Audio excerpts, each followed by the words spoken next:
बच्ची रो ठीक है ठीक है छोले अमा तुम छ ठीक ठीक है सो अदी तो छ ठीक हां ठीक अभी है जनी ठीक है ना अमा ठीक है स्वास्थ्य मान ठीक अच्छा है तो खूब फारोट हो गए है अमा फारवर्ड तो हो रही हूँ पोना लल्ली आज हमारे घर हां के घूम रहे हो 3-4 दिन हो गया तो बहुत दिनों में बड़े मैं बीमार हो रही बलता छन बीमार के लाऊं रही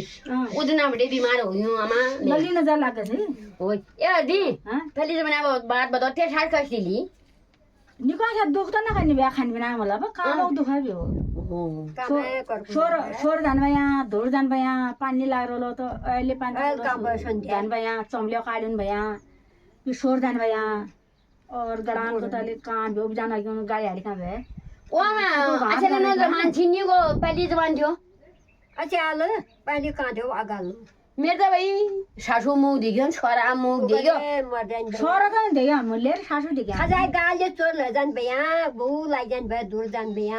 चोर खाना लजान खाजा चोरी बेरी तो खाना मैंने तो खाना मानिक करी करी सुन मैंने तो सासू मुख दिग्यो छोरा मुख दिग्यो अमा मैंने दिगे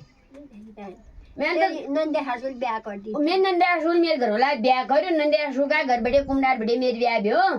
उ बाद अघिल के दिल्ली ने गयो घर वाला दगा पछि पछि लाग दिए रे अब जेरे भयो जसले भयो फिर यहाँ आयौं कारोबार बनाएर छ सासू को दुख नहीं दियो ताल बना जा हमार दो न खाने बिहा खाने किन हमार त जैसे के ना खाने किन बढ़िया का दिन बिहा एक गिलास सरसों तेल खा रहा है मेरे कच्चे अब दादा जमा से के गराल कुन भया ना हम सरसों तेल खा रहा है काशी मेरे घरवाल बहुत होशियार छ आज हालल नंदन कुन बियो होयमा किस्मत मेरी सोन म शादी त अपन नंदन पाले हालल कुन बियो होयमा के गरौँ हा चौरा अब नानो केनके के गर्नु बा होयमा अब मन्या त लाग्यो कहाँ जाइन्छ खा लाग्यो अपन हातै मर्न करन जान खा लाग्यो